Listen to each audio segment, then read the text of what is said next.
Welcome to another episode of the vidcast devoted to Italian theatre in Russia at the court of the Empress Anna Ioannovna. St Petersburg was an important stepping stone for the performance careers. From there, Italian theatre practitioners could find and then continue on to further engagements at other European courts and capitals with their repertoires in hand and in head. These episodes provide more detailed investigations into actors' career paths and profiles.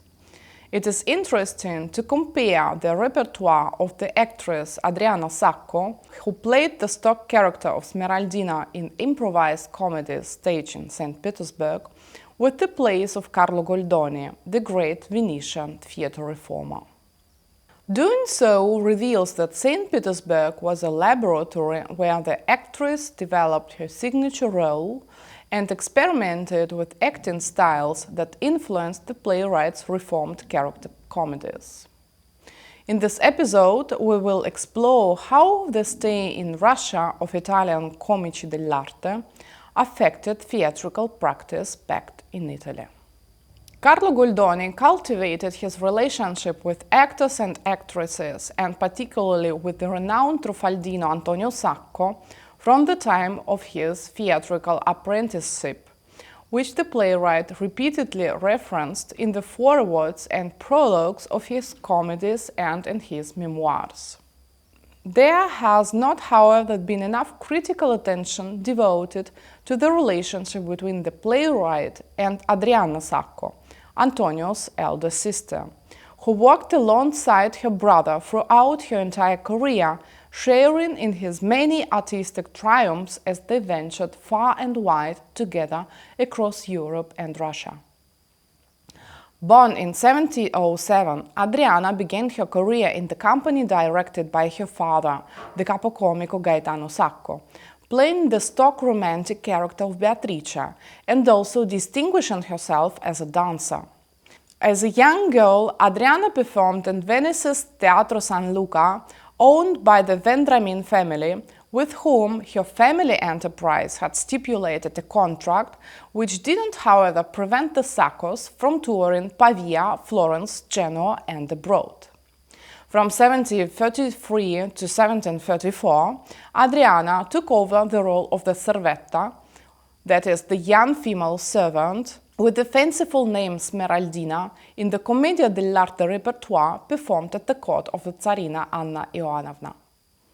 In 1738, after the death of Adriana's father and a stopover in Prague, the company, then directed by her brother Antonio, was engaged by the theatre manager Giuseppe Imer at the Venice's Teatro San Samuele, where Goldoni was a house poet. In Imer's troupe, Adriana replaced Elisabetta Passalacqua in the role of the servetta and, according to Francesco Bartole, was una delle migliori comiche che avesse l'arte nell'esercizio di questo spiritoso personaggio. That is to say, one of the best actresses who had either the talent to properly play this witty character. Antonio and Adriana remained inseparable on stage and in their migratory lives, traveling together from here to there in search of new engagements. After leaving the Teatro San Samuele in 1742, the Sacco company went for a few years at the Teatro Sant'Angelo in the same city, and then returned to the Teatro San Samuele in 1746. In summer and autumn of 1749, Adriana was active as a dancer at the Teatro della Pergola in Florence. In 51, the Saccos moved to the Teatro San Giovanni Grisostomo, and in 53, they went to Lisbon after first touring Milan and Genoa. Beginning in 1761, she played numerous female characters in Gozzi's Fiabe Teatrale, fairy tales for theater and Spanish-themed plays. Adriana was active shortly before her death in Venice in 1776. During the years following their Russian tournée, when they collaborated with Goldoni, the Sacco continued performing the old genre of improvised comedy, which was still very much alive and well on Venetian stages and indeed throughout Europe.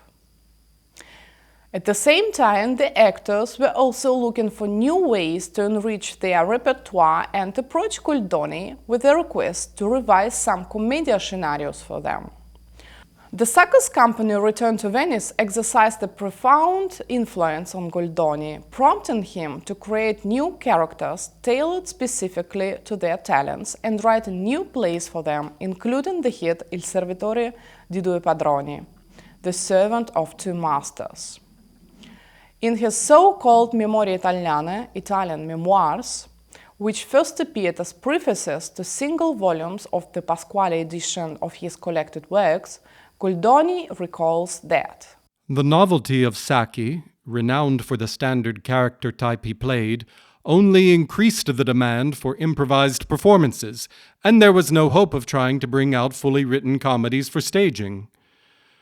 I, too, allowed myself to be persuaded by the actors' talents to give them a comedy a soggetto, and since these scenarios met with greater approval the more they were loaded with incident and intrigue, I wrote one entitled 104 Incidents in One Night.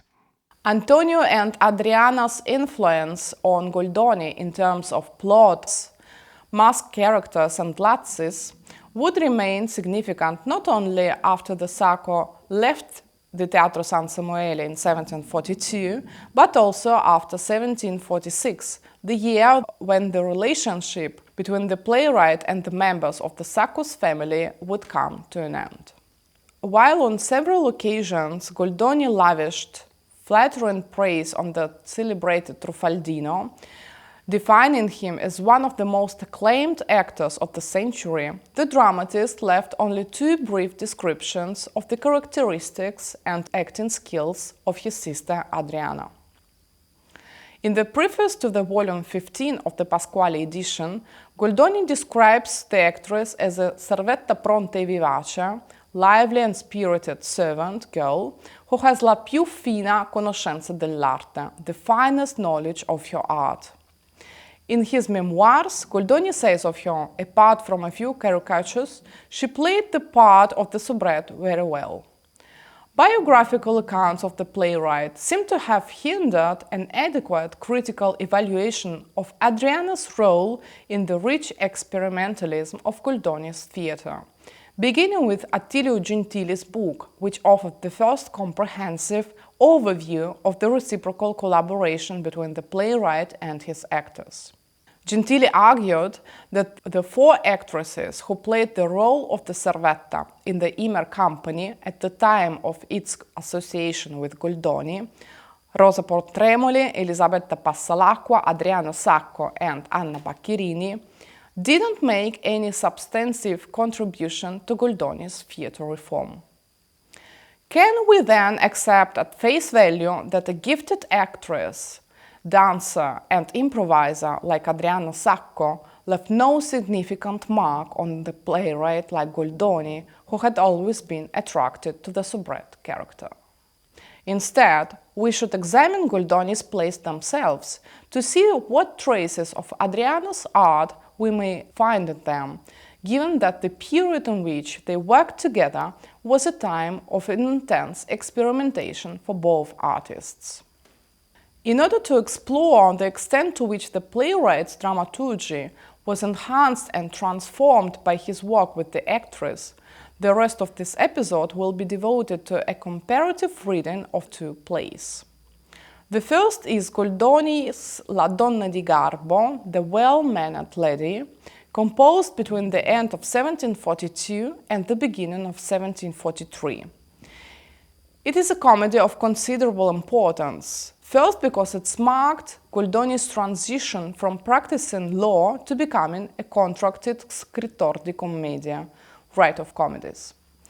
And secondly, because it served as a bridge between the impromptu scenarios he wrote at actors' request and his fully scripted character comedies written to be performed without improvisation and without masks. This work occupies a turning point in Goldoni's production, not only because it was his first fully written comedy, but also because it was the first experience in the dramaturgy of the servant girl raised to the status of protagonist of a reformed transformation play. The second work is a commedia dell'arte from 1733 entitled Smeraldina Chicchimora, which can be loosely translated as Smeraldina, the vengeful ghost, or the nightmarish Smeraldina. In this comedy, Adriana played the part of the title character Smeraldina during his stay at the Russian court from 1733 to 1734. In a significant number of plays from her St Petersburg repertoire, it is her resourceful heroine that more than any other character, who helps the plot moving and operates on many different comedic levels of the play at once. The originality of the role Adriana developed and the plots that revolve exclusively around her character suggest that some of the plays were written, tailored, or specifically adapted for the actress. Her Smeraldina is not just a servant girl and a female trickster, but assumes a variety of other roles, for example, lover or fiancé to Harlequin, aunt or friend to the innamorata Diana, Pantalon's granddaughter, or a fairy queen, as well as many disguises which typically involve male and female cross-dressing. The role of the soubrette, Smeraldina, Colombina, Arlecchina, Zerbinetta, Franceschina or Diamantina, is the female role par excellence. But unlike male comic parts, female commedia roles were largely the creation of the actresses themselves, who merged their private and stage personae. My belief is that Adriana largely offered her part as Smeraldina in the way that incorporated both her own personality and the rich tradition of female commedia roles and the performance practices. Adriana's personal store of experience, her wit, voice, physicality, slapstick, pranks, and disguises merge into and emerge from all the St. Petersburg plays, shaping a character with distinctive traits and an unmistakable personality that attests to the creativity of the actress herself. The St. Petersburg scenarios, printed both in Russian and German translations, served as a communication tool between the Italian actors and the Russian spectators. They directed the audience's attention towards the characteristics of the performance acting, providing us with significant clues about their movements, gestures, physical and verbal lapses, that is, comic interludes or actions performed by the Italian actors meant to link scene or entertain the public. The textual form of the St. Petersburg scenarios help sketch a portrait of the vibrant nature of Adriana's comedic genius and reconstruct the creative impact her personality on the creation of Goldoni's theatrical characters. At first glance, La Donna di Garbo and Smeraldina Chicchimora don't have much to do with each other, as one exemplifies Goldoni's early reformist attempts, while the other, staged far from Italy, belongs to the old repertoire of commedia dell'arte canevas. While the first was composed after the departure of the Sacco company from the Teatro San Samuele, the second predates the Sacco-Goldoni collaboration during the San Samuele period. As this episode will show, the presence of Adriana Sacco is the point of connection between the two texts. The vicissitudines of the shrewd laundry girl who travels to Bologna to take revenge on the student who seduced and abandoned her in Pavia represent a crucial episode in Goldoni's career. The playwright attributed to La Donna di Garbo the primogeniture of his comedies, that is, the role of the first in the series of reformed works, in which all the characters are endowed with original characteristics. According to Goldoni's intentions, original was in relation to both literary traditions and even more so to those of Commedia dell'arte. In fact, the figures of the innamorati in their romantic complications, whereby Rosaura is in love with the student Florindo, who has not kept his promise to marry her, and in turn loves Isabella, who, for her part, disguises herself as a man and makes Florindo's sister Diana fall in love with him, belong to the realm of Renaissance comedy. Rounding up the cast of characters are Commedia dell'arte types. The Bolognese doctor, who is Florinda's father, Brigella, a wise and trustful servant, and Harlequin, a foolish servant. By the end of the play, everyone is cured of their foibles and weaknesses, and the marriages tie up loose ends. If the play topos of a girl who goes to serve in the house of the man who betrayed her dates back to the Renaissance comedy, its central figure of a female trickster and her many disguises is a widespread, dramaturgically tried and true motive from Commedia dell'arte.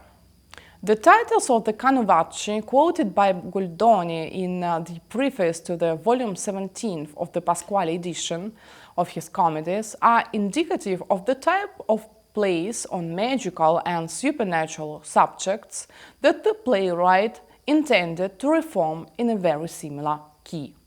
All the comic actresses who played the servette were under a sort of obligation to perform the servant magician, the fairy spirit, and other similar improvised comedies in which the servetta, changing dress and language, plays various personages and characters. But it would really take magic, which is only make-believe in such comedies, to play them with truth and reason. And ordinarily they are only capable of bawdy and forced actions, bad scenes of worse comedies. Could one not, I said to myself, perform different characters without the dreamed-of help of magic? What use is the change of clothes? What good are all the different speech types? They hardly ever work out well, and even if they were perfectly executed, the lack of verisimilitude means comedy lacks its chief merit. But how can one play several different characters in the same comedy while preserving truthfulness, reason, and good behavior? The premise of La Donna di Garbo thus originates from the author's recollection on how he might revolutionize the conventional elements of those transformation plays centered on the typology of an unruly woman of many disguises and transformations, the execution of which relied entirely on the acrobatic abilities of the servetta actress. The answer was the creation of a new protagonist tailored to the interpretative potential of the actress who would give her life and voice. Thinking and rethinking, it was then that La Donna di Garbo came to mind, a woman who, in need of friendship and protection, tries to insinuate herself into people's good graces, accommodating the passions and quirks of each one, and transforming herself almost into as many different figures as there are people she has to interact with. Goldoni wrote the comedy for the soubrette Anna Baccherini, a Florentine actress at the beginning of her career, who replaced Adriana Sacco after the Sacco left Teatro San Samuele. A number of convergences between La Donna di Garbo and Smeraldina Kikimora, as well as the similarities between the heroines of Rosaura and Smeraldina, suggest that Goldoni's play benefited from his collaboration with Adriana Sacco. Ecco, tuttavia questi comici sono spesso autori di testi, cioè scrivono dei testi, non solo degli scenari o dei canovacci, e quindi mostrano una totale complessità di competenze. La stessa cosa vale per alcuni uomini di teatro, che non sono scrittori da scrivania, cioè persone che stanno a casa loro a scrivere un testo e che poi consegnano a una compagnia. sono persone profondamente immischiate, mescolate nella vita teatrale. Goldoni, laureato in legge, comincia e già dotato, capace di scrivere, eccetera, comincia però a impratichirsi di teatro facendo il direttore dei teatri grimani, cioè occupandosi di mansioni pratiche e quindi frequentando, vedendo da dentro il mondo degli attori. Questo offre per esempio a Goldoni delle competenze straordinarie nel poter inventare un tipo di teatro scritto sulla pelle degli attori che non avrebbe avuto naturalmente se fosse stato un autore letterato. Ecco, nei contratti di Goldoni noi troviamo da un certo punto in poi della sua carriera, quando sostanzialmente ruba il mestiere al suo primo capocomico che si chiamava Girolamo Medebach, che è forse l'uomo che ha avuto la buona idea di far diventare Goldoni un autore teatrale a tempo pieno, scritturato da una compagnia. Ecco, Goldoni quando molla Medebach e si trasferisce in un teatro più centrale, più importante, che lo paga di più, mette a contratto che deve concertare, seguire la concertazione delle sue opere, il che significa che Goldoni si cura dell'allestimento, guarda come questa cosa va in scena. E quindi anche questo discorso è un discorso a doppia direzione, soprattutto nel XVI secolo.